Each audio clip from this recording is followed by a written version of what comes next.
में लाल किले के पास हुए धमाके का कनेक्शन कश्मीर से जोड़ा जा रहा है और इसलिए दिल्ली में कश्मीर तक सिक्योरिटी हाई अलर्ट है। खासतौर पे दिल्ली से ज्यादा ही कश्मीर में सिक्योरिटी हाई अलर्ट है। खास बात यह है कि दिल्ली जहां यह धमाका हुआ था वहां से ज्यादा यानी दिल्ली से ज्यादा कश्मीर में अलर्ट जारी है। जम्मू कश्मीर में सिक्योरिटी की तरफ से बड़े पैमाने पर तलाशी मुहिम चलाई जा रही है। सिक्योरिटी को हाई अलर्ट पर रखा गया है और हर आने जाने वाले लोगों पर नजर रखी जा रही है। इस दौरान सिक्योरिटी एजेंसियों की तरफ से साबिक मुलजिमीन, जेल में बंद दहशतगर्दों के परिवार और उनके मददगारों पर भी कड़ी नजर रखी जा रही है और इसी को लेकर के बड़े पैमाने पर तलाशी मुहिम चलाई जा रही है। जम्मू कश्मीर में इसके तहत खासतौर पर अब तक तकरीबन 2000 लोगों को हिरासत में लिया जा चुका है और इसके अलावा सिक्योरिटी की तरफ से बैन तंजीमों के अरकान या उनके रिश्तेदारों के घरों को भी बड़े पैमाने पर तलाशा जा रहा है। अब तक सिक्योरिटी ने सैकड़ों घरों को खंगाला है। सर्च ऑपरेशन के दौरान सिक्योरिटी ने बड़े पैमाने पर दस्तावेजात, इलेक्ट्रॉनिक डिवाइसेस जब्त किए हैं। सिक्योरिटी एजेंसियों की तरफ से जम्मू कश्मीर के अलावा कुलगाम, गांदरबल, शोपियां, कटरा समेत कई जगह पर तलाशी मुहिम चलाई। कई हसास इलाकों में सिक्योरिटी सख्त कर दी गई है। पूरे मुल्क के साथ साथ जम्मू कश्मीर के लीडरान ने भी दिल्ली धमाके पर अफसोस का इजहार किया है और इसकी मजम्मत की है। जम्मू कश्मीर में बड़े पैमाने पर हुई गिरफ्तारी पर महबूबा मुफ्ती ने अपने रद्द अमल का इजहार किया। कहा कि नौजवानों के साथ नाइंसाफी नहीं होनी चाहिए।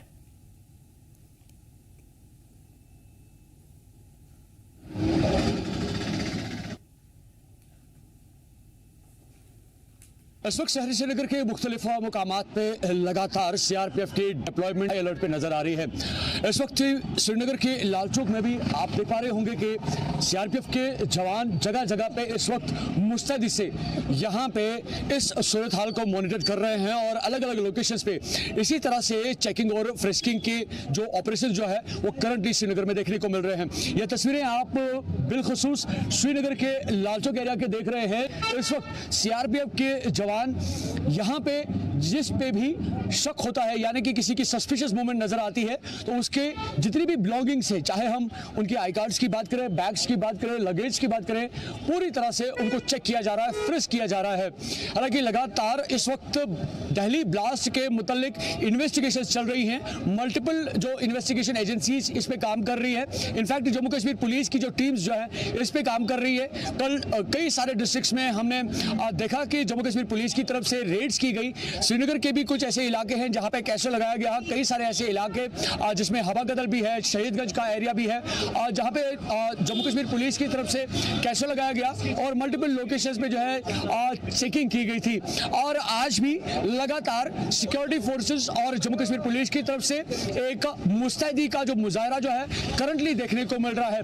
और जिस तरह से मैं जिक्र कर रहा था कि सीआरपीएफ के जवान इस वक्त शहरी श्रीनगर के अलग अलग लोकेशंस पे इसी तरह से एक्टिवली नजर आ रहे हैं जहां पे जो सिविलियंस हैं और खासतौर पर जिन पे किसी भी तरह का कोई शक होता है उनके बाकायदा तौर पर सभी बिलोंगिंग्स को फ्रिस्क किया जा रहा है, चेक किया जा रहा है। हालांकि इस वक्त हम ये जरूर कह सकते हैं ना सिर्फ इस वक्त दिल्ली हाई अलर्ट पे है, वहीं पे जम्मू कश्मीर भी हाई अलर्ट पे है। इनफैक्ट इसको लेकर लेफ्टिनेंट गवर्नर मनोज सिन्हा ने कल ही एक अहम सिक्योरिटी मीटिंग ली थी और कहीं ना कहीं पे ये एक बहुत ही सीरियस मैटर जो है कंसर्न हमारे मुल्क के लिए अभी करंटली देखने को मिल रहा है। लेकिन जिस तरह से हमारे सिक्योरिटी फोर्सेस के जवानों की मुस्तैदी देखी जा रही है उससे ये साफ तौर पर जाहिर हो रहा है कि जम्मू कश्मीर में इस तरह के किसी भी वाक़े को अंजाम देने की कोई भी गुंजाइश नहीं रखी जाएगी। जीजेकेएल के लिए मीर उमर, श्रीनगर। लाल किले हमले के बाद अगर हम बात करें उत्तर भारत के कई सारे राज्यों में इस समय काफ़ी सुरक्षा कड़ी की गई है। इस समय जम्मू के इंदिरा चौक में भी अगर आप देखेंगे यहाँ पर जो है प्रॉपर चेकिंग चल रही है। खास तौर पे दूसरे ज़िलों की जो गाड़ियाँ हैं वो उनकी चेकिंग चल रही है। पुलिस अधिकारी यहाँ पर मौके पर है। दिन हो रात हो पूरी तरह से इस समय सुरक्षा एजेंसियाँ हर एक पैमाने से जो है वो नज़र जो है वो जमाए हुए हैं और हर एक चीज़ की चेकिंग की जा रही है। आपको बताऊँ कि ये इंदिरा चौक बहुत महत्वपूर्ण इलाका है। यहाँ पर साथ में बस स्टैंड भी है और एक बहुत बड़ी पार्किंग भी है। बड़े सारे व्हीकल्स यहाँ पे खड़े होते हैं। रात के समय यहाँ पे दिल्ली के लिए बसेस भी जाती हैं। तो दिन हो रात हो सुरक्षाकर्मी यहाँ पर पूरी तरह से चौकस हैं और हर तरह से जो है वो चेकिंग करते हुए नजर आते हैं। जिस तरह से दिल्ली के लाल किले के पास जो गाड़ी में धमाका हुआ था जिसमें कई लोग मारे भी गए थे, उसके बाद से लगातार सुरक्षा एजेंसियाँ जो इंटेल के ऊपर जो है अलग अलग राज्यों की और यूटीज़ की जो पुलिस है वो समय सुरक्षा उन्होंने कड़ी की हुई है, चेकिंग की जा रही है। यहाँ आप देखेंगे ये जो गाड़ी है ये एक टूरिस्ट गाड़ी है और इस टूरिस्ट गाड़ी का श्रीनगर नंबर की गाड़ी है JK 037 7559 इस गाड़ी की जो है चेकिंग की गई है। फिलहाल इस तरह की और भी जो गाड़ी है, दूसरी गाड़ी एक और है यहाँ पर देखेंगे, उसकी भी चेकिंग की जा रही है। और हर एक छोटे से छोटे पहलू पर जो है पुलिस एजेंसियाँ इस समय जो है वो पूरी नज़र बनाए हुए हैं और कोशिश की जा रही है किसी तरह का भी कोई अगर उन्हें खतरा महसूस होता है तो उस पर जो है वो काम कर सके। तो यहाँ पर अगर आप देखेंगे जम्मू के इंदिरा चौक में आपको ये तस्वीरें नजर आ रही होंगी। पुलिस के जवान जो है यहाँ पर खड़े भी हैं, बैरिकेटिंग भी की गई है। और जम्मू में लगातार जो पुलिस है उन्होंने इस समय सुरक्षा जो है वो कड़ी की हुई है, दिन हो रात हो। और खासतौर पर चाहे रेलवे स्टेशन हो, एयरपोर्ट हो, बस स्टैंड हो, इन इलाकों में ज़्यादा गश्त बढ़ाई गई है और हर आने जाने वाले पर पूरी तरह से जो है वो नजर रखी जा रही है। और किसी भी वाहन पर उन्हें शक होता है तो उसकी रोक करके चेकिंग भी की जाती है। जी, जम्मू कश्मीर लद्दाख के लिए जम्मू से ख्वाहिश पटियाड़ की रिपोर्ट। दिल्ली में हुए धमाकों के बाद जम्मू कश्मीर में सुरक्षा चाक चौबंद कर दी गई है। सड़क मार्ग से जितनी भी गाड़ियां जम्मू कश्मीर में पहुंच रही हैं, हर गाड़ी की गहन जांच के बाद ही उन्हें जम्मू कश्मीर में आने की अनुमति दी जा रही है। इसी तरह से औचक कई जगह पर नाकेबंदी जो पुलिस और सुरक्षा बलों की ओर से की गई है। और इसके साथ साथ अगर बात की जाए तो जम्मू कश्मीर में आने वाली ट्रेन की भी गहन जांच की जा रही है। और आप देख सकते हैं कि रेलवे पुलिस, जीआरपी की टीमें जो है यहाँ पर सर्च ऑपरेशन चला रही हैं। हर आने जाने वाली मूवमेंट्स की यहाँ पर जांच की जा रही है, गाड़ियों की जांच की जा रही है। इसके साथ साथ रेलवे ट्रैक की सुरक्षा को भी सुनिश्चित किया जा रहा है। अतिरिक्त बलों की तैनाती जो है वो जम्मू कश्मीर में की गई है। जिस तरह से दिल्ली में धमाके हुए हैं उसके बाद हाई अलर्ट पर है सुरक्षा। और रेलवे की सुरक्षा भी आप देख सकते हैं कि रेलवे में भी अतिरिक्त जवानों की तैनाती के साथ साथ सुरक्षा और ज्यादा चाक चौबंद कर दी गई है। गाड़ियों की यहाँ पर जितनी भी गाड़ियां जम्मू कश्मीर में आ रही हैं रेलें, उनकी जांच की जा रही है, सवारियों की जांच की जा रही है। और रेलवे स्टेशन में जितने भी लोग जम्मू कश्मीर से बाहर जा रहे हैं या फिर जम्मू कश्मीर में आ रहे हैं उनसे यहाँ पर पूछा जा रहा है, पहचान पत्र की जांच की जा रही है। और कुल मिलाकर ये देखें कि दिल्ली में धमाकों के बाद जम्मू कश्मीर हाई अलर्ट पर है और सड़क मार्ग के साथ साथ रेल मार्ग पर भी सुरक्षा और ज्यादा चाक चौबंद कर दी गई है। और तस्वीरें इस समय आप जम्मू कश्मीर के पहले रेलवे स्टेशन यानी कि कठुआ रेलवे स्टेशन की देख रहे हैं। यहाँ पर जीआरपी रेलवे पुलिस के साथ साथ अतिरिक्त बलों की तैनाती की गई है ताकि किसी भी अप्रिय घटना को तुरंत यहाँ पर रोका जा सके। ट्रैक की निगरानी जो है और ज्यादा कड़ी कर दी गई है। कठुआ से सरबजीत सिंह, जी जम्मू कश्मीर लद्दाख के लिए। महबूबा मुफ्ती ने खास तौर पे आज श्रीनगर में पार्टी कारकुनान से खिताब किया था। इस दौरान उन्होंने दिल्ली कार धमाके की मजम्मत की और शर्मनाक बताया। उन्होंने वार्निंग दी कि अगर रिपोर्ट सही साबित हुई तो ये कश्मीर के लोगों के लिए, कम्युनिटी के लिए एक उनकी छवि के ऊपर बड़ा गहरा धब्बा दाग होगा और डॉक्टर समाज को भी इसके बारे में सोचना होगा। लेकिन जिन लोगों के खिलाफ जांच हो रही है या जिन लोगों को हिरासत में लिया जा रहा है, उनके रिश्तेदार या उनके अकरबा जितने भी लोग हैं, उनके साथ अगर जांच पड़ताल हो रही है तो की जाए जांच पड़ताल, लेकिन उस हिसाब से नहीं कि वो मुजरिम गर्दाने जाएं। बहुत ही एक्टिव हैं, पॉलिटिकली एक्टिव रहे हैं और गुलाम नबी आजाद साहब की पार्टी में रहे हैं ये, और वहाँ भी बहुत मेहनत की है इन्होंने। खासकर पीडीपी के एजेंडे को समझते हैं, पीडीपी की कमिटमेंट को समझते हैं, मुफ्ती साहब को विजन को समझते हैं। आज उन्होंने हमारी पार्टी ज्वाइन की, सैकड़ों अपने वर्कर्स के साथ, मैं इनका दिल से इस्तेमाल करती हूँ। देखिए, मैंने कहा वो तो बच्चे हैं, खुश हो जाते हैं। मैं परसों के से बात उसका बता सकते हैं, जब इसका रिजल्ट आएगा तभी हम कुछ सही तरीके से बता। देखिए, मुझे तो मेरे पास अल्फाज नहीं है। जो ब्लास्ट हुआ दिल्ली में उसकी मजम्मत, उसको कंडेम करने का, खासकर जो उसमें लोग जो जिनकी जान चली गई और जिस तरह जान चली गई वो दिल दहलाने वाला बात तो उस वक्त जो सामने नजर आ रहा था, बहुत अफसोसनाक था। और इसमें इससे भी बड़ी अफसोसनाक बात यह है कि उसमें हमारे कश्मीर के कुछ डॉक्टर्स का नाम आ रहा है। और ये जो डॉक्टर हैं ये सबसे ज़हीन दिमाग है हमारे जम्मू कश्मीर के, सबसे एलीट हैं, जो पढ़े लिखे हैं, जो कौम के मेमार हैं, जो कौम की खिदमत करने के लिए इस ओहदे तक पहुंचे होते हैं। अगर खुदा ना खास्ता इन्वेस्टिगेशन के बाद जो बहुत साफ सुथरी होनी चाहिए, ये वाकई होता है कि ये डॉक्टर इसमें मुलविस थे, तो मुझे लगता है हम जम्मू कश्मीर के लोगों के लिए, बिलखुसूस हम मुसलमान कौम के लिए ये लम्हे फिक्र है। Islamic University of Science and Technology IUST Awantipora का 20वां यौम तासीस जोश खरोश के साथ मनाया गया। इस मौके पर एलजी मनोज सिन्हा बतौर मेहमान खुसूसी शामिल हुए थे और प्रोग्राम में बड़ी तादाद में लोग शामिल भी हुए। प्रोग्राम के दौरान एलजी मनोज सिन्हा ने जो कहा वो सबसे ज़्यादा खास है। उन्होंने टीचर्स और तलबा से खिताब किया, नौजवानों की तालीम के साथ साथ उनकी तरबियत पर तवज्जो देने की बात कही। इस मौके पर एलजी ने दिल्ली में हुए धमाके का जिक्र किया, अफसोस का इजहार किया और नौजवानों को नसीहत की।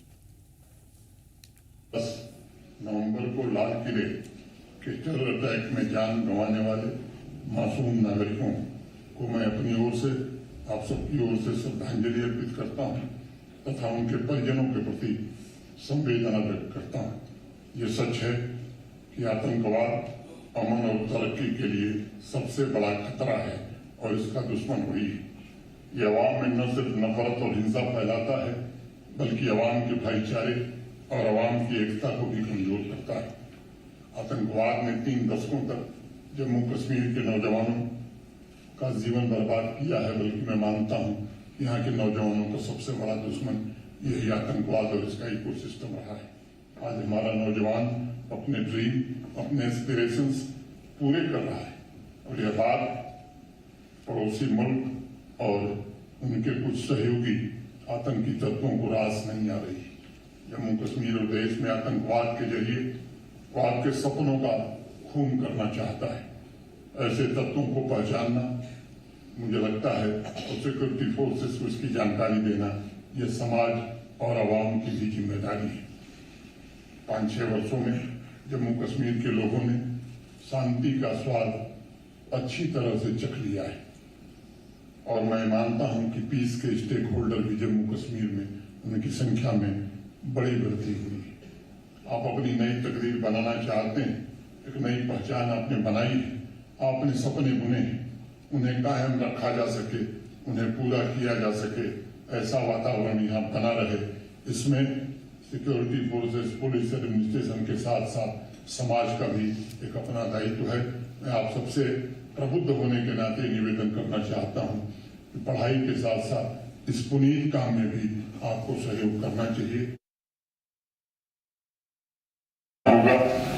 कि यूनिवर्सिटी एक ऐसा वातावरण तैयार करेगा जिसमें युवा एस्पिरेशंस हम पूरी कर सकेंगे। मैं समझता हूं कि यूनिवर्सिटी के ऊपर एक बहुत बड़ी जिम्मेदारी है कि आइडियाज और आइडियल्स दोनों को संरक्षित रखते हुए आवाम में कॉम्पिटिटिवनेस की भावना कैसे पैदा करें। बड़ी बात यह है कि इन तमाम तर चीज़ों में फ़िलहाल जांच चल रही है और अलग अलग अफवाहें गर्दिश कर रही हैं, कुछ सच्चाई, कुछ हकीकत और कुछ झूठ जो आमतौर पे फैलाई जा रही है। लेकिन अपनी तरफ से कोई राय कायम करने से पहले ज़्यादा बेहतर है कि इस मामले के जो एक्सपर्ट्स हैं वो बेहतर तरीके से आपको बता पाएँ। Defence expert retired colonel S Pathania साहब हमारे साथ जुड़ने वाले हैं और उसके साथ साथ defence expert retired lieutenant colonel Himanshu Singh हमारे साथ जुड़े हुए हैं। बुरहान भी हमारे साथ जुड़े हुए हैं पुलवामा से। हिमांशु सिंह, आपकी तरफ मैं सीधा आने की कोशिश करूंगा क्योंकि ये मामला ऐसा था, एक डॉक्टर की गिरफ्तारी हुई, उनके चैम्बर से, लॉकर से एक AK-47 बरामद हुआ और उसके बाद हमने देखा कि अफरा तफरी में उसके 2 दिन के बाद ही धमाका हो गया और इस तरह की चीज़ें। लेकिन ये राय है, हकीकत क्या है दिल्ली धमाके की अभी तक आम लोग जानना चाहते हैं। गैस सिलेंडर था या दहशतगर्दाना तार जुड़े हुए हैं सरहद के इस पार या सरहद के उस पार, कुछ खास तौर पर किसी को क्ल्यू मिल नहीं पा रहा है। आमिर, पहली बात तो ये राय नहीं है, ये एक फैक्ट है कि जो जखीरे पकड़े गए हैं और जिस तरह के सामान के जखीरे पकड़े गए हैं वो एक आम नागरिक या जिम्मेदार नागरिक जो ज़हीन शहीन है, जिसके पास, जो एजुकेटेड है, जो एक डॉक्टर है प्रोफेशन से, उसके पास इस तरह का जखीरा क्या कर रहा था। तो ये किसी तरीके से राय नहीं है, ये पुख्ता इंटेलिजेंस के हिसाब से दबिश दी गई। देखिए, पुलवामा में पहली बार जब इस तरह के पोस्टर्स पकड़े गए जहां पे सुरक्षा एजेंसियों को धमकी दी जा रही थी और कहा जा रहा था कि आइए जैश ए मोहम्मद के साथ जुड़िए, और मैं तो उस पुलिस वाले को दाद देती हूँ, उस SHO को दाद देती हूँ जिसने इस पे कार्रवाई की। उसने सिर्फ इसको एक आम मसला नहीं मान लिया कि पोस्टर लगाए जा रहे हैं। और देखिए कितने बड़े टेरर नेटवर्क का पर्दाफाश हुआ है। कोई लैब टेक्नीशियन है, कोई प्रोफेसर है, कोई डॉक्टर है, सारे के सारे तो डॉक्टर्स ही हैं। तो और इन पे भरोसा करते लोकप्रिय लोग हैं, जिम्मेदार लोग इनको माना जाता है। अगर इनके घरों से 3-3 हजार टन के करीब इस तरह का सामान मिल रहा है और उसके बाद गाड़ियों में और इनके लॉकर्स में जिस तरह की बंदूकें मिल रही हैं, और नेटवर्क जोड़ा जा रहा है। अब तो देखिए ये भी पता चल रहा है कि तुर्की भी ये लोग होके आए थे, जहां पे ये अपने हैंडलर से मिले हैं। तो ये बहुत क्लियर है कि इनके पास लॉजिस्टिक सपोर्ट कहीं से आ रहा था। इनके पास में जिस तरह का सम्मान मिला है वो पूरे देश के लिए चौंकाने वाला है। और जिस तरह के परिवार देखिए इसमें हलाक हुए हैं, उनको सदमे में है आज तक। लेकिन इसको हम अगर राय मान के डिसमिस करते हैं तो कहीं ना कहीं अपने सुरक्षा एजेंसियों के साथ में ये नाइंसाफी करेंगी। एक चीज जो खास तौर पे मैं आपकी तवज्जो दिलाना चाहता हूं, और मैं चाहूंगा कि आप इस चीज को भी हमें बेहतर तरीके से बताएं, क्योंकि आमतौर पे हम देख पा रहे हैं कि कुछ नौजवान जो बेरोजगार हैं या कम पढ़े लिखे हैं, उनको तो बहका लेना काफी आसान नजर आया था प्रीवियस के तमाम तर मामले में, और एजेंसियां उसके साथ खिलवाड़ कर लेती थी या उनके जहन को मैनिपुलेट कर लिया जाता था। लेकिन इतने पढ़े लिखे नौजवान, खास तौर पे जो पूरा मॉड्यूल है देश भर में जहां भी नजर आया, इवन जम्मू कश्मीर से रिलेटेड और इवन अल-फलाह यूनिवर्सिटी से रिलेटेड, सवाल यह है कि क्या ये बहुत बड़ा कंसर्न है जो हमें इसके ऊपर सख्त निगरानी रखनी होगी या फिर कोई बड़ा कदम उठाना होगा? क्योंकि अगर इस तरह कि लोगों को मैनिपुलेट किया जा रहा है और एक दिशा में मोड़ दिया जा रहा है, तो इसका मतलब फिर कुछ बचा ही नहीं। देखिए, पहले आतंकवाद को हम रिलेट करते थे जंगलों से, लेकिन अगर आप देखें तो अब इस समय जो आतंकवाद है उसका चेहरा बदल गया है, क्योंकि everybody is keeping pace with time. और जब आपके हाथ में मोबाइल होता है तो आपके लिए पूरे विश्व से एक नेटवर्क क्रिएट करना बहुत आसान होता है, स्पेशली उन लोगों के साथ में जिनमें इस तरह का कीड़ा होता है। अब देखिए, एक छोटी सी बात है कि जम्मू कश्मीर में मां वैष्णो देवी मेडिकल यूनिवर्सिटी है, जिसमें 42 सीटें इनके लिए रिजर्व हैं जो डॉक्टर्स हैं। लेकिन मूलतः ये आ कहां से रहे हैं? उसी इलाके से आ रहे हैं। और कहीं ना कहीं इसका कनेक्शन अब जो निकल के आ रहा है सामने की जैश ए मोहम्मद के साथ में, अगर इसका कनेक्शन निकल के आ रहा है तो किस तरीके से उन्होंने संपर्क किया होगा? कहीं ना कहीं मोबाइल फोन्स का इस्तेमाल, और जैसे बताया जा रहा है कि टेलीग्राम वगैरह के इंक्रिप्टेड मैसेजेस का इस्तेमाल ये लोग कर रहे थे। तो मोबाइल फोन जो है इसका इस्तेमाल, इसके इंक्रिप्टेड मैसेजेस का इस्तेमाल, और ये अब से नहीं हो रहा है। देखिए, जब 9/11 का हमला हुआ था तो उस समय भी वो लोग जो ईमेल का इस्तेमाल करते थे तो सेम पासवर्ड यूज करते थे। वो ईमेल कभी भेजे नहीं जाते थे, वो सेम पासवर्ड पे उस पर ड्राफ्ट सेव किया जाता था और उसी को पूरा नेटवर्क जो है इस्तेमाल करता था। तो टेक्नोलॉजी इसमें कहीं ना कहीं एक बड़ा रोल प्ले कर रही है। और टेक्नोलॉजी का रोल प्ले करने के अलावा देखिए, ये लोग कहीं ना कहीं कुछ हिस्से में रेडिकलाइज होते हैं। जो डॉक्टर शाहीन पकड़ी गई है, उनका पहले एक तलाक भी हो चुका है। तो हो सकता है कि उनकी निजी जिंदगी कुछ ऐसी रही हो जिससे उनको लगा हो कि शायद वो संतुष्ट नहीं है और उनको इस तरह की चीजों के साथ जुड़ना चाहिए। बाकी भी जितने लोग हैं, मुझे लगता है कि कहीं ना कहीं इनकी जो मानसिकता है वो रेडिकलाइज्ड है। देखिए, कहते हैं ना कि जिस थाली में आप खाते हैं उसमें छेद नहीं करते। इन्होंने तो पूरी थाली में जहर डालने की कोशिश की है। और अब ये समय है कि कश्मीर में भी लोगों को संभल जाना चाहिए। देखिए, जांच एजेंसी जो है वो अपना काम करती हैं, लेकिन एक जो आम नागरिक है इस देश का, चाहे वो कश्मीर से हो, चाहे वो यूपी से हो, चाहे वो हरियाणा से हो, अगर वो सजग रहता तो शायद हम ये जो इतने लंबे समय तक 11 घंटे ये जो गाड़ी लेके घूमे हैं, 3 घंटे इन्होंने पार्किंग की है, वो शायद नहीं कर पाते।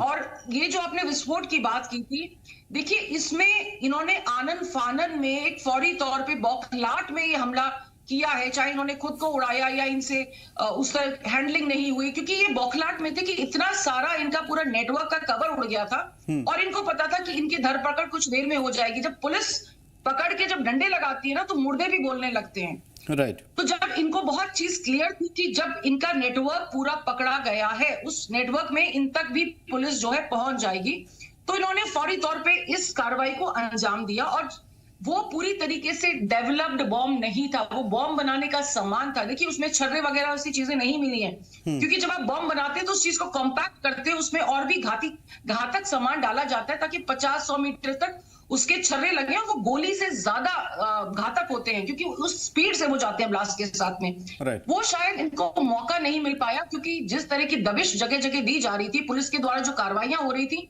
इनको लगा कि इस समय जो भी इनका काम दिया गया था वो पूरी तरह से ना हो, तो शायद कुछ उसको ये अंजाम दे लें। इसलिए ये जो पूरा कायस लगाया जा रहा है कि बॉम्ब नहीं था, सिलेंडर था, लेकिन बॉम्ब का सामान था। हम इस चीज को डिनाई नहीं कर सकते। अगर हमारे सामने बिल्ली बैठी है तो कबूतर की तरह आंख मुंह बंद कर लेने से हमारी समस्या का निराकरण नहीं हो जाएगा। देखिए, जरूरी यह है कि अभी कुछ लोग जो उनके साथ कार में बैठे हुए थे, कहा जा रहा है कि 2 लोग उनके साथ कार में बैठे हुए थे, उनका अभी पता नहीं है। तो काफी गिरफ्तारियां हुई हैं, लेकिन अभी भी ये स्लीपर सेल्स जो अब व्हाइट कॉलर्स टेररिस्ट की तरह हमारे सामने आ रहे हैं, इनके कहां तक देखिए मक्कर जाल फैला हुआ है, उसको समझने की, तोड़ने की कार्रवाई पुलिस कर रही है, सिक्योरिटी एजेंसीज कर रही हैं, लेकिन हमें भी अब आसपास चौकन्ना रह के इन चीजों बहुत एक्टिव को रहना होगा। समझने की बिल्कुल, मैं जरूरत आपकी होगी। तरफ लौटता हूं इन कार्रवाइयों से। बुरहान, लगातार हम देख पा रहे हैं कि करीब जो अभी लेटेस्ट रिपोर्ट आई है, पुलवामा की ही हम बात कर लेते हैं। 2000 के करीब लोगों को गिरफ्तार किया गया, हिरासत में लिया गया और उनसे पूछताछ चल रही है। कई एक को छोड़ा भी गया है, लेकिन फिलहाल गिरफ्तारियां बढ़ी हैं और ज्यादातर पॉलिटिसाइज भी इसे किया जा रहा है। क्या कुछ माहौल है वादी का इस वक्त, बुरहान? अब देखिए, बिल्कुल अगर हम जो दिल्ली कार ब्लास्ट है उसके बाद की बात करें तो लगातार जो जांच एजेंसियां है वो अपना काम कर रही है। वही अगर जम्मू कश्मीर के हवाले से हम बात करें तो जम्मू कश्मीर में भी पूरी तरह से इस मामले की जो तहकीकात है वो हो रही है और इस मामले की तह तक पहुंचने की हर मुमकिन कोशिश जो है वो की जा रही है और इस पूरे मामले को जो है हर बारीकी से, हर एंगल से जो है जांचा जा रहा है। तो पूरे जम्मू कश्मीर में जिस पर भी शक हो रहा है या जो भी किसी तरह से लगता है कि इसमें शामिल हो सकता है, तो फिलहाल के लिए जो ऑपरेशन है उसको तेज किया गया और करीबन जो है जो दर्जनों के करीब जो लोग हैं उन्हें फिलहाल डिटेन किया गया और उन्हें जो है पूछताछ उनसे की जा रही है। और आज दिन की अगर हम बात करें तो आज दिन भी पूरी तरह से, अगर हम पूरे वादी कश्मीर की बात करें तो वादी कश्मीर में जितने भी जेईआई मेंबर्स हैं उनके घरों पर भी छापेमार कार्रवाइयां की गई और इस केस की तह तक पहुंचने की जो है हर मुमकिन कोशिश की जा रही है। चाहे हम एनआईए की बात करें, दीगर इंटेल एजेंसीज की बात करें या फिर जम्मू कश्मीर पुलिस की बात करें, जिन्होंने इस बड़े मॉड्यूल को बस्ट करने में एक अहम रोल अदा किया है। मैं आपको बता दूं कि जो ही श्रीनगर में जेईआई के पोस्टर्स जो है वो पेस्ट किए गए, उसके बाद ही जम्मू कश्मीर पुलिस की जानिब से जो है इस पूरे मामले की तह तक पहुंचने की कोशिश की गई। उसके बाद ही जो कुलगाम के डॉक्टर हैं उन्हें हिरासत में लिया गया और उसके बाद पूरी तरह से जो मॉड्यूल है इसे कहीं ना कहीं पे बस्ट किया गया, जिसमें कहीं जो डॉक्टर्स है उनकी गिरफ्तारी अमल में लाई गई, उनसे कहीं मात्रा में असला और बारूद जो है वो बरामद किया गया। और उसके बाद जो ही दिल्ली में ऐसा मामला पेश आया तो पूरे कंट्री की अगर हम बात करें तो पूरे कंट्री में जो है ऐसे लोगों के खिलाफ जो है शिकंजे कसे गए। पूरे जम्मू कश्मीर की अगर बात करें तो जम्मू कश्मीर में भी पूरी तरह से इस मामले की तहकीकात जो है वो चल रही है और इस मामले को पूरी तरह से जो है डिकोड करने की कोशिश की जा रही है। चाहे हम जम्मू कश्मीर पुलिस की बात करें या दीगर सिक्योरिटी एजेंसीज की बात करें, उनकी जानिब से भी लगातार कोशिशें की जा रही है। हर एंगल को देखा जा रहा है, हर बारीकी को देखा जा रहा है और जो भी लोग जिस पर भी शक हो रहा है उसे जो है फिलहाल हिरासत में लिया जा रहा है और उनसे जो है पूछताछ चल रही है। अभी मजीद और भी गिरफ्तारियां हो सकती है। जैसे हमने देखा कि पिछले कुछ दिनों में जो है करीबन 2000 के करीब जो गिरफ्तारियां है वो अमल में लाई गई और सारे लोगों से जो है अलग अलग तरीके से जो पूछताछ है वो लगातार जारी और कोशिशें यही की जा रही है कि पूरी तरह से इस मामले को जो है डिकोड किया जाए और इस मामले की तह तक जो है पहुंचने की हर मुमकिन कोशिश जो है वो लगातार जारी है। जी, बहुत बड़ी बात यह है कि हिमांशु सिंह, मैं खास तौर पे इस चीज को समझने की कोशिश करूंगा। एक चीज जो बीच में आपने कही उससे आमतौर पे पहले यह होता था कि बहुत सारे जो किताबें या बुक्स या फिर मदरसे के बैकग्राउंड वगैरह वगैरह इन तमाम तर चीज़ों में मुलविस अफराद कहीं ना कहीं इन तमाम तर चीज़ों की तरफ आते थे, लेकिन अब तालीम, एजुकेशन की कोई क़ैद नहीं रही, किसी भी कम्युनिटी का कोई क़ैद नहीं रहा और एक बड़ा तबका जो ख़ास तौर पे इंटेलेक्चुअल होता है हमारे दरमियान और बहुत एहतराम करते हैं हम समाज में उनका, वो भी इस तरफ नज़र आ रहा है। हालांकि फ़ाइनल रिपोर्ट अभी आनी बाकी है, लेकिन फिर भी महबूबा मुफ्ती भी आज कहती हुई नजर आई कि अगर डॉक्टर्स इस तरह की चीजों में नजर आ रहे हैं और रिपोर्ट आती है तो यकीनन ये हमारे लिए सोचने वाली बात होगी। जी बिल्कुल, देखिए पहले आतंकवाद अलग तरीके से होता था, लेकिन अब लैपटॉप के जरिए हो रहा है और ये जो मॉड्यूल्स हैं ये स्लीपर सेल्स थे, जो इनका नेटवर्क तो ऑलरेडी एस्टैब्लिश्ड है, इसमें कोई दो राय नहीं है। क्योंकि अगर आप अभी भी देखेंगे तो पुलिस ने जो गिरफ्तारियां ये की होंगी, ये कौन होंगे? ये वो लोग होंगे जिन पे पहले से शक था या निगरानी करी जा रही थी या इनका किसी तरीके से इन पे संलिप्तता का बताया गया होगा कि पहले ये किसी ना किसी मामले में इनसे जुड़े रहे होंगे। देखिए, आम नागरिक को पुलिस परेशान नहीं करेगी, स्पेशली जब मामला इतना संजीदा हो। इनका रेडिकलाइजेशन अभी से नहीं हुआ है। देखिए, आपका थॉट प्रोसेस, आपका ब्रेन वॉश होने में एक दिन नहीं लगता है, इट टेक्स टाइम। तो कहीं ना कहीं, और इसमें देखिए कुछ मौलवी भी इन्वॉल्व हैं जिन्होंने इनको सामान मुहैया कराया है जैश के थ्रू। तो ये एक दिन का मसला नहीं है, ये एक लंबा मसला है। और अब हमें ये पता चला है कि जब हम ये सोचते हैं कि पाकिस्तान की तरफ से इस तरह की जो कोशिशें की जा रही हैं तो ये सच है। और कश्मीर को देखिए एक आम धारा से जोड़ने की कोशिश की गई, वहां टूरिज्म इतना फल फूल रहा है, वहां के लोगों की जिंदगी एक नॉर्मल पटरी पे लौटती है, तो कहीं ना कहीं ये चीजें इनको हजम नहीं हुई। इनका काम ही ये है कि आतंकवाद फैलाइए। और पुलवामा के जो तारे 2019 से देखिए क्लियर हैं, तो जब एक्टिविटीज को कर्ब किया जाता है तो ये लोग शांत हो जाते हैं, अपने अपने बिलों में जाके दुबक जाते हैं। लेकिन जब उनको लगता है कि हाँ देश में चीजें ठीक चल रही हैं, यही समय है जब वो हर चीज को जो बकायदा पटरी पे लौट चुकी है उसमें किसी तरह से डिसरप्शन ला सकते हैं, तो इस तरह की कार्रवाई करते हैं। और अब क्योंकि पूरे दुनिया में प्रॉक्सी वॉर की शक्ल बदल रही है, आप देखिएगा जितने भी आपको आतंकवादी मिलेंगे सभी एजुकेटेड मिलेंगे, सबके पास अच्छी अच्छी डिग्री है। देखिए ओसामा बिन लादेन तो खुद सिविल इंजीनियर था, तो इसमें कोई हैरानी वाली बात नहीं है। लेकिन इनको बकायदा इंस्ट्रक्शंस थे कि लाइक माइंडेड सेम प्रोफेशन के लोगों को इसमें लेके आइए, क्योंकि कहीं ना कहीं राइसिन पकड़ा गया है और राइसिन बायोलॉजिकल वॉरफेयर में इस्तेमाल किया जा सकता है, केमिकल बायोलॉजिकल वॉरफेयर में इस्तेमाल किया जा सकता है। बिल्कुल। एक चीज जो है, जैसे देखिए आप उनकी अपनी एजेंसियां काम करती रहती हैं, हमारे नौजवानों को अगर ट्रैप कर लेती हैं, तो क्या फिर हमारी तरफ से कोई कमजोरी है, कोई फेल्यूर है कि हम इन तमाम तर चीज़ों को डिटेक्ट नहीं कर पा रहे हैं, इस तरह के हमले हो जा रहे हैं? कुछ ऐसी चीजें जो हमें बेहतर तरीके से आप समझा पाएं।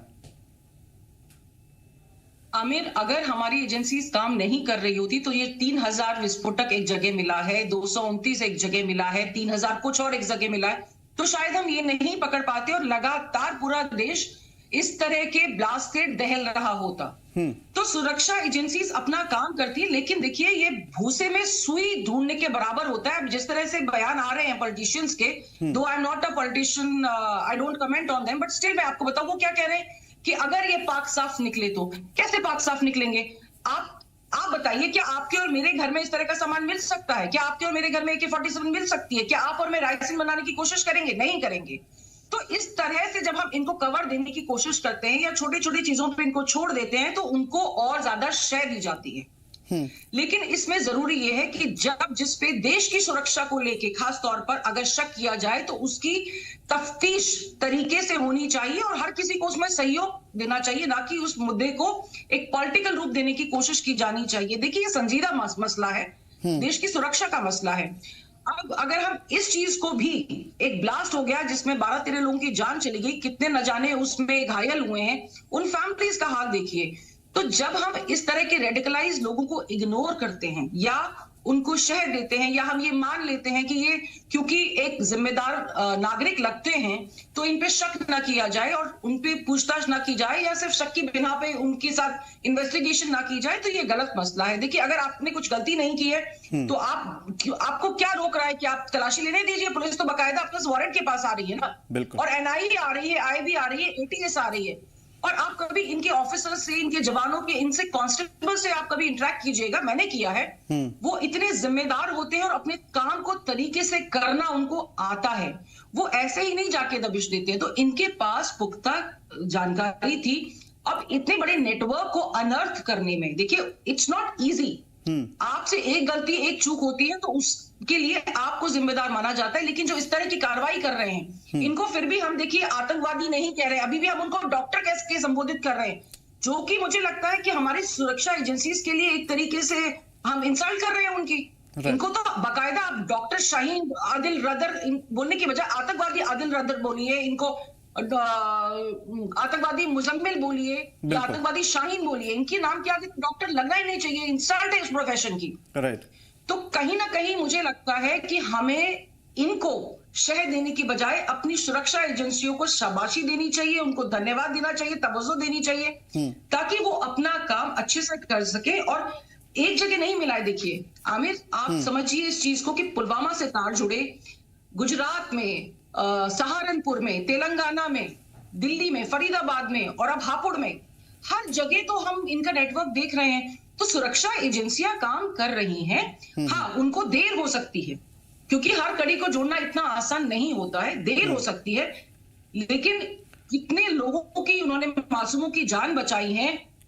ये पूरा इतना जखीरा पकड़ने के बाद में, गन पकड़ने के बाद में, वो राइसिन जिसको शायद ये किसी मंदिर के प्रसाद में मिला देते या किसी पेशेंट को ही खिला देते, क्योंकि कहा जा रहा है इन्होंने इस तरह के एक्सपेरिमेंट किए थे ऑलरेडी कि कैसे लोगों को मारा जा सकता है इससे। बड़ी बात यह है तो कि इन तमाम सुरक्षा तर चीजों में जो एजेंसीज चीजें के आपने लिए खास तौर पे कही है, मैं बुरहान से ये अपडेट लेकर के मैं आपकी तरफ आता हूं।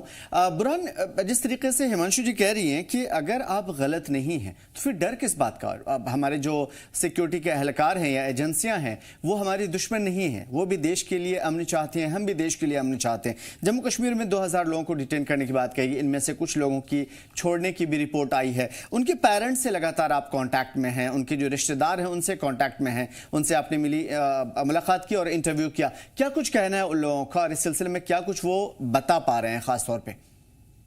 देखिए, बिल्कुल ये बात सही है। अगर कोई बंदा सही होता है तो वो पूरी तरह से हर एंगल से जो है सुरक्षा की या सुरक्षा बलों की मदद करता है। वही जब हमने फील्ड में देखा, जिस घर के पास हम गए, जिस फैमिली मेंबर के साथ हमने बात की, तो उनका भी यही कहना है कि हम पूरी तरह से सहयोग देंगे, पूरी तरह से ताउन देंगे और एक फेयर इन्वेस्टिगेशन जो है वो होनी चाहिए। उसमें हम जो है सिक्योरिटी फोर्सेस के शाना बस शाना चले, ताकि जो सिक्योरिटी फोर्स है वो इस केस के जड़ तक पहुंचे। तो पूरी तरह से अगर हम जम्मू कश्मीर की बात करें तो जितने भी लोगों को हिरासत में लिया गया पूछताछ के लिए, तो वो पूरी तरह से सिक्योरिटी के साथ सहयोग कर रहे हैं। पूरी तरह से जिस किसी भी चीज को लेकर सिक्योरिटी जांच कर रही है उन्हें जो है सहयोग दे रहे। तो लोगों से भी हमने बात की, लोगों का भी यही कहना है कि सहयोग देने की जरूरत है, क्योंकि ऐसा दिलदोज मामला जो दिल्ली के रेड फोर्ट के नजदीक पेश आया, तो कहीं ना कहीं पे इसको तोड़ने की जरूरत है, पूरी तरह से इस नेटवर्क को बस्ट करने की जरूरत नहीं, लेकिन बीच में जो सवाल उठ रहा है बुरहान, चाहे देखिए बात वही है जो अभी साफ तौर पे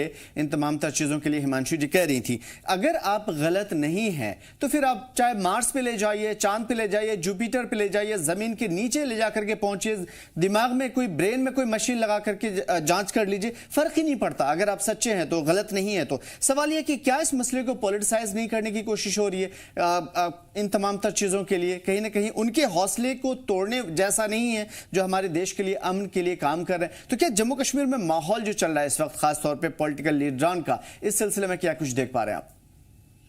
देखिए, हमने देखे कि कई पॉलिटिशियंस के बयान भी आए, वो भी यही कह रहे हैं कि इस इन्वेस्टिगेशन की तह तक पहुंचने की जरूरत है और इसमें जो है सहयोग देने की बहुत ज्यादा जरूरत है, जो कि वादी कश्मीर के लोग दे रहे हैं। पिछले जब हमने देखा कि पहलगाम में जो सानिया पेश आया, उसके बाद लोगों ने कैसे ताउन दिया सिक्योरिटी फोर्सेस का, कैसे लोग शाना बशाना चले ताकि इस मामले की फेयर इन्वेस्टिगेशन हो। तो दिल्ली ब्लास्ट के बाद भी वादी कश्मीर या पूरे जम्मू कश्मीर की अगर हम बात करें तो जम्मू कश्मीर में भी अभी सिचुएशन सेम है। लोग जो है ताउन दे रहे हैं और लोग चाहते हैं कि जो लोग इसके पीछे मुलव्वस है उनके खिलाफ जो है कड़ी से कड़ी कार्रवाई की जाए। तो उस सिलसिले में लोग जो है पूरी तरह से सहयोग दे रहे हैं और सहयोग देने की बिल्कुल जरूरत है। जैसे कि हिमांशु जी ने कहा कि जो सही है वो सही है, जो गलत है वो गलत है। इसमें एक सेइंग है कि truth has a stubborn and incorrigible persistence, cut down again and again, it will settle not be extinction. यानी कि जो सच है वो सच है, जो गलत है वो गलत है। तो इस पूरे मामले में सहयोग देने की जरूरत है और लोग जो है हम देख रहे हैं,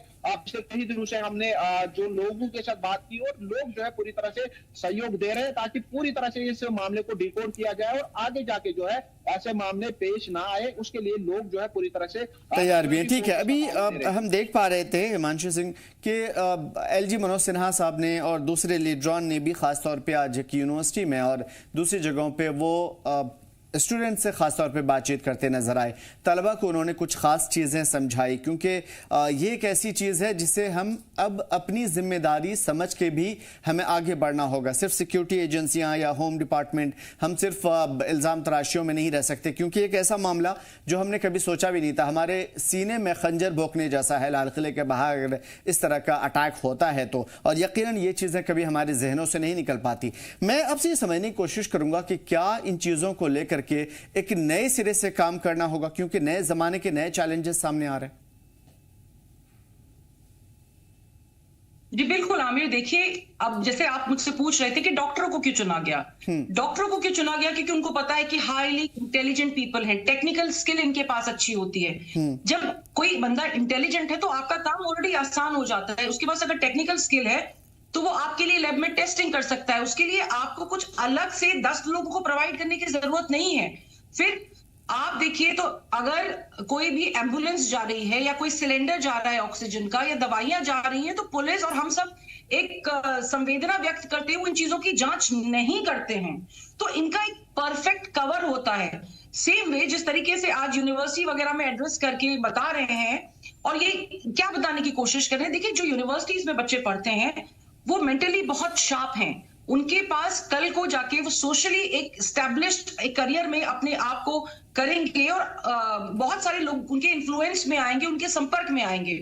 तो इन बच्चों को इस तरह की बात बताना बहुत जरूरी है। देखिए पढ़े लिखे एजुकेटेड लोग, अब लोगों की जो रिक्वायरमेंट्स है ना वो बदल गई हैं। पहले लोग चाहते थे कि एक अच्छी सेफ नौकरी मिले और हम अपना घर चला पाएं। आज के समय में नौकरियां हैं, लोग अपना पैसा कमा रहे, कुछ नहीं तो आप एक सोशल मीडिया इन्फ्लुएंसर बन के भी पैसा कमा सकते हो। बिल्कुल। तो स्किल और पैसे की कमी नहीं रही है, लेकिन कहीं ना कहीं हम अंदर से खोखले हो रहे हैं। हमारा जमीर जो है उसको हमें जिंदा रखने की जरूरत है कि हमको सही को सही, गलत को गलत कहना आए। अगर ये चीज ये डॉक्टर समझ पाते तो शायद, देखिए आपको मरहम लगाना चाहिए था, आपने वहां जहर बोया है। आपको लोगों को ठीक करना चाहिए था, आप उनकी मौतों की सामान तैयार कर रहे हो। बिल्कुल। तो कहीं ना कहीं हमें यह सोचने की जरूरत है कि इतने रिस्पेक्टेबल प्रोफेशन में आने के बाद भी आप अगर इस तरह की कार्रवाई कर सकते हो, आप अपने देश में इस तरह का एक टेरर नेटवर्क स्टैब्लिश करके उसको एग्जीक्यूट करने की कोशिश कर रहे हो, तो हमें शुरू से अपने बच्चों को, अपने यूनिवर्सिटी में पढ़ने वाले स्टूडेंट्स को, हर किसी को यह बताने की जरूरत है कि ये गलत है, इससे सावधान रहिए। क्योंकि आप अपना सिर्फ नुकसान नहीं कर रहे हैं, देखिए आपने देश का नुकसान किया है, आपने देश की प्रॉपर्टी का नुकसान किया है, हिंदुस्तान की साख पे बट्टा लगाया है। क्योंकि अभी कई सारे फॉरेन डिग्निटरीज आने वाले थे, बहुत बड़ी बड़ी विजिट्स इंडिया में होने वाली थी और होंगी भी, ऐसा नहीं है कि नहीं होंगी। लेकिन इंटरनेशनली तो कहीं ना कहीं एक एडवाइजरी निकल आती है ना कि भाई ये जगह सेफ नहीं है, यहां से दूर रहिए। नहीं, तो लेकिन एक चीज हमें जरूर बताइए, हमें एक मसला ये जो आपने बताया, ये पूरी बात आप मुकम्मल कर लीजिएगा। मुझे एक मसला जो हमेशा से खाता है अंदरूनी तौर पे, और आमतौर पे हर किसी शहरी के भी ये जहन में आता होगा कि किसी भी मजहबी तौर पे अगर आप देख लीजिए, सोशली देख लीजिए, किसी भी तरीके से आप जाइए तो कोई भी जहन, कोई भी दिमाग, कोई भी दिल ये अलाउ नहीं करता है कि आप कहीं पे जाएं और फट जाएं, या कहीं पे जाएं और लोगों को उड़ा दें। मतलब एक ऐसी चीज है जो शायद हमारे या किसी के भी जहन में आना मुमकिन ही नहीं है।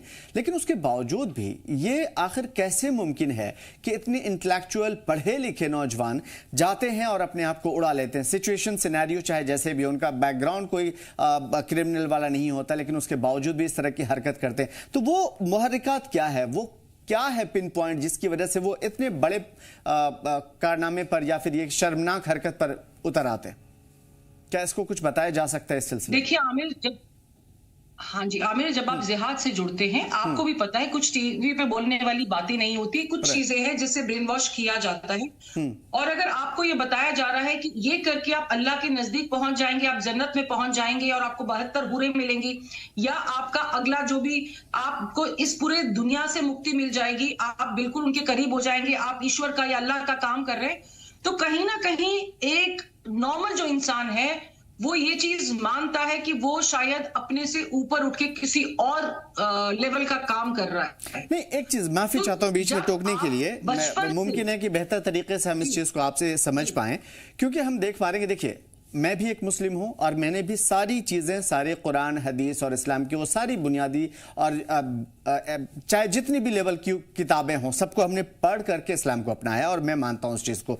लेकिन उसके बावजूद इवन जिहाद, उसमें कोई भी ऐसा चैप्टर नहीं है जिसकी वजह से जो कहे कि मासूमों को जाकर के उड़ा दो या किसी के जाके खून कर दो, या किसी कोई भी ऐसी चीज जो आमतौर पर इस्लाम से जोड़ी जाती है हमें इस्लामी किताबों में नजर नहीं आती। वो अलग अलग चीजों में, अलग अलग जगह पे जो लोग इस चीज को बताते हैं, एक्सप्लेन करते हैं, उसकी सिनेरियो सिचुएशन अलग है। ये नौजवान भी पढ़े लिखे हैं, जाहिर है कि अगर इन्होंने इस चीज को माना है, समझा है और वो खुद को उस चीज से जोड़ पा रहे हैं इवन जिहाद से, तो जाहिर है कि उस चीज को पढ़ा होगा, फिर कैसे वो इन्फ्लुएंस हो जाते हैं इन चीजों में।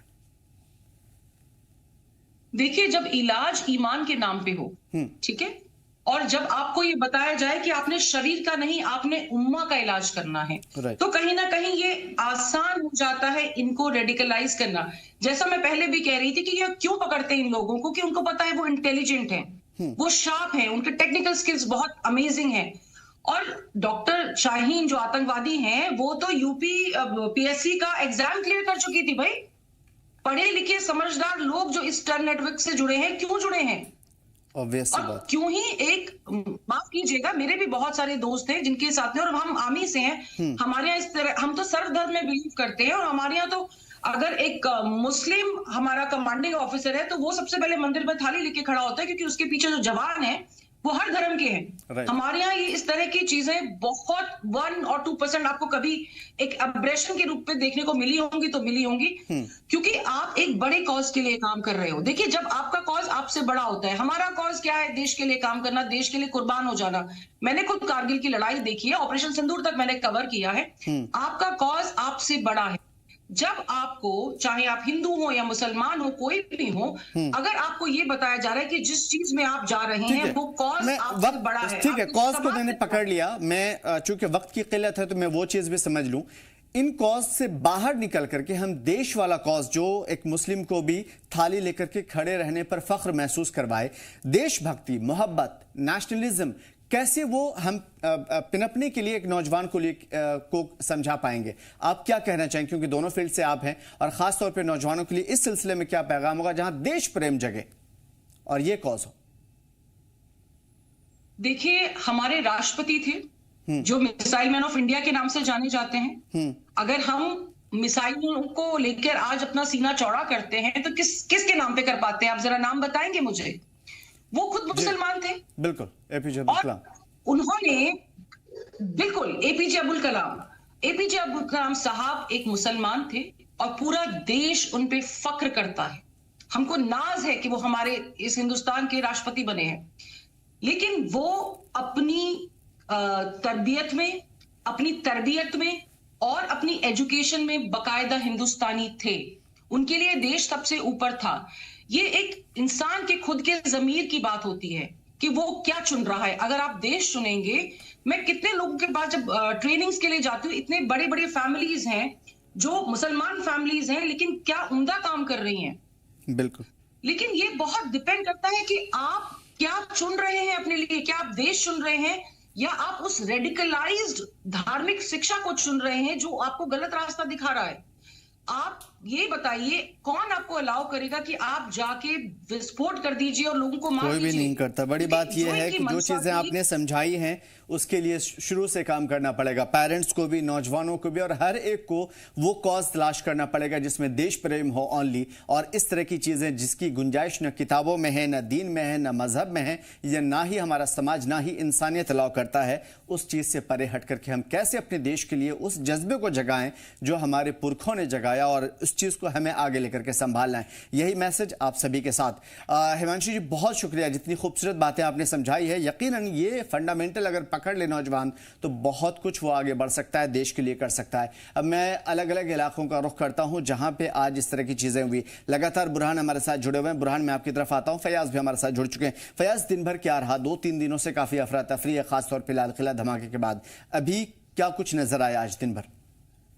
देखिए आमिर, आपको बता दूं कि जैसे कि जब ये लाल किले का मसला सामने आया है और वहां पर जिस तरह हमने देखा है कि वहां पे मासूम जानें चली गई हैं और कुछ अभी भी जो है मौत और जिंदगी की कश्मकश में जो है जंग वो लड़ रहे हैं। और वहीं अगर हम वादी कश्मीर के हवाले से बात करें तो यहाँ पे जम्मू कश्मीर पुलिस जो है पहले से हम कह रहे हैं कि वो मुतहरिक है, और जैसे वो अस्कर पसंद के हवाले से अगर बात करें या टेरर के हवाले से बात करें तो हमेशा वो मुतहरिक रही है। और अगर हम आजकल के हवाले से बात करें, गुज़श्ता 4 दिनों से जम्मू कश्मीर पुलिस बिलखुसूस जितनी भी एजेंसी है यहाँ यूटी जम्मू कश्मीर बिलखुसूस वादी कश्मीर में काम कर रही है। उन्होंने तकरीबन, अगर हम जनूबी कश्मीर के जिला कुलगाम के हवाले से बात करें तो 400 ऐसे मुकामात पर जो है छापा वार कार्रवाइयां जो है अमल में लाई है, जिन पे उनको शक हो रहा था कि यहाँ पे जो है अक्सर पसंदों के हवाले से जो है काम हो रहा है या उनके कुछ मददगार जो हैं वहां पर मौजूद है। तो उन इलाकों की उन्होंने जो है पूरी तरह से जांच पड़ताल की है। और आपको बता दूं कि आज दिन के हवाले से अगर बात करूं आमिर, तो आज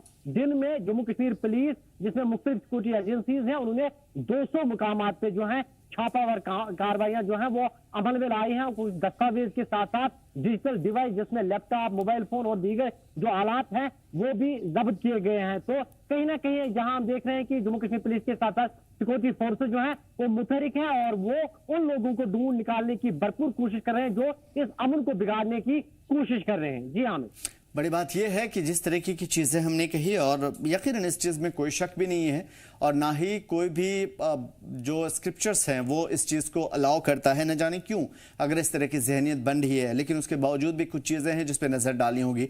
आज ख़ासतौर पे बुरहान कई फैमिली से आप मिले थे, उनकी फैमिली ने क्या कुछ कहा? क्योंकि जो बाइट जो लोगों की हम स्टेटमेंट देख पा रहे हैं उसमें साफ तौर पर ज़ाहिर है कि उनका अखलाक, उनका आदत अतवार, उनकी हर एक चीज़ बहुत बेहतर थी, मिसाली थी, लेकिन उसके बावजूद भी एजेंसियों ने ज़ाहिर है उन्हें गिरफ्तार किया है, पूछताछ चल रही है या इस सिलसिले में जोड़ा जा रहा है। तो कुछ न कुछ ऐसा मैटर होगा जिसको फाइंड आउट करना बहुत ज्यादा जरूरी है। परिवार वालों ने क्या कुछ कहा था आज? देखिए बिल्कुल मैं आपको बता दूं कि जब नेशनल सिक्योरिटी का मसला होता है तो लोग जो है वो वॉलंटियरली फौज या फिर सिक्योरिटी फोर्स या फिर इंटेल एजेंसीज की मदद करने के लिए सामने आते हैं। वही अगर पूरे जम्मू कश्मीर के हवाले से हम बात करें तो जो जम्मू कश्मीर में हमने देखा कि जो छापामार कार्रवाइयां हुई जिसमें कई लोगों को हिरासत में लिया गया क्वेश्चनिंग के लिए, तो लोग जो है वो चाहते हैं कि एक इन्वेस्टिगेशन इसमें ऐसी हो कि इसकी तह तक पहुंचा जाए और जल्दी जो है इस केस के इस मामले के पीछे जो लोग मुलव्वस है उन्हें जो है कानूनी तौर पर उन्हें जो है सजा दी जाए। तो लोग भी चाहते हैं और लोग जो है वो बिल्कुल यहाँ पे ताउन कर रहे हैं सिक्योरिटी एजेंसीज का इस केस के रिलेटेड। तो जितने भी लोगों को हिरासत में लिया गया कहीं शक के बुनियाद पर या फिर जो पास्ट में कहीं ऐसी लिंक्स थी या पास्ट में किसी मामले में मुलव्वस थे, तो उन्हें जो है फिलहाल हिरासत में लिया गया और उनके खिलाफ जो है उनसे जो है पूछताछ चल रही है और ये कोशिश की जा रही है कि किसी भी तरीके से इस केस की तह तक जो है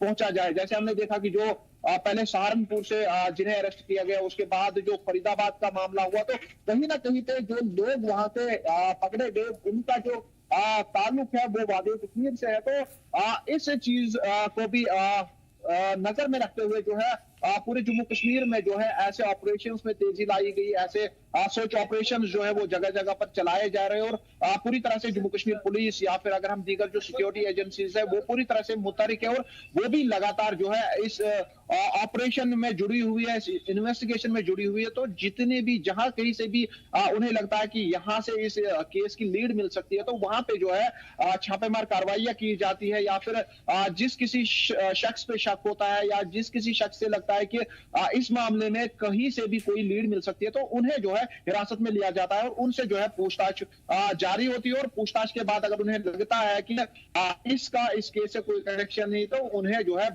बाइज्जत बरी भी किया जाता है, रिहा भी किया जाता है। लेकिन फिलहाल अगर पूरे मामले पर हम नजर डालें, जैसे ही पूरे दिल्ली में जो ब्लास्ट हुआ उसके बाद हमने देखा कि पूरे जम्मू कश्मीर को जो है पूरे जम्मू कश्मीर में एक समा बदला। जो यहाँ पे ऑपरेशंस का सिलसिला शुरू हुआ, सर्च ऑपरेशंस का सिलसिला शुरू हुआ, या अगर आज दिन के हवाले से हम बात करें तो आज जितने भी जेईआई मेंबर्स वादे कश्मीर के अंदर है उनके घरों पे छापामार कार्रवाइयां की गई। तो पूरी तरह से इस केस से जुड़े हुए जो लिंक्स है उन्हें खंगालने की कोशिश की गई। तो उस मामले में पूरे जम्मू कश्मीर के अंदर जो है ऑपरेशंस लगातार चलाए जा रहे हैं। जी बहुत शुक्रिया तमाम तरह मालूमात के लिए और तमाम तरह अपडेट्स के लिए। बुरहान फैयाज, मैं आपकी तरफ आता हूँ। एक अभी हम देख पा रहे हैं कि जो बड़े बड़े लीडरान हैं या फिर अलग अलग पोस्ट पे बैठे हुए वो लोग हैं जो जिम्मेदारान हैं जम्मू कश्मीर के लिए, क्योंकि हम देख पा रहे हैं एक्शन दिल्ली से ज़्यादा जम्मू कश्मीर में है।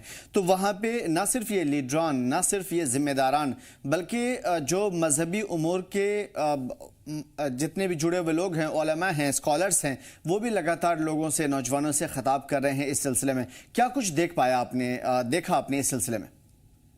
देखिए आमिर, बिल्कुल। और अगर हम बात करें तो अगर हम यहाँ पे बात करें तो नासरुल इस्लाम साहब ने भी आज जो है नौजवानों से खिताब किया और उन्होंने साफ ये कहा कि किसी मासूम की जान लेना ये कहाँ का इंसाफ है। और अगर हम साथ ही बात करें जो यहाँ पे मीर वाइज हजरात हैं या जो मौलवी हजरात हैं, जो उलमाए किराम हैं, वो बार बार यही दर्ज दे रहे हैं कि हर एक को चाहिए कि वो इसकी तह तक जाए। और उन्होंने साथ ही जो सिक्योरिटी एजेंसीज हैं उनको, उनके जो ऑफिसर्स हैं, उनसे ये अपील की है कि वो जांच पड़ताल करें, तह तक जाएं और जो भी इसमें मुलव्वस पाया जाए उसको जो है कड़ी से कड़ी सजा मिलनी चाहिए, क्योंकि किसी मासूम की जान लेना ये कहाँ का धर्म सिखाता है। अगर हम वादी कश्मीर के हवाले से बात करें तो जितने भी लीडरान हैं वो भी इस ब्लास्ट की मजम्मत करते हैं और साथ ही वो ये कह रहे हैं कि जो भी इसमें मुलविस होंगे उनको कड़ी से कड़ी सजा मिलनी चाहिए। वहीं अगर हम बात करें उलमाए किराम के हवाले से तो उलमाए किराम भी कल से जो है नौजवानों को मुखातिब होकर ये कहते हैं कि नौजवानों को चाहिए कि वो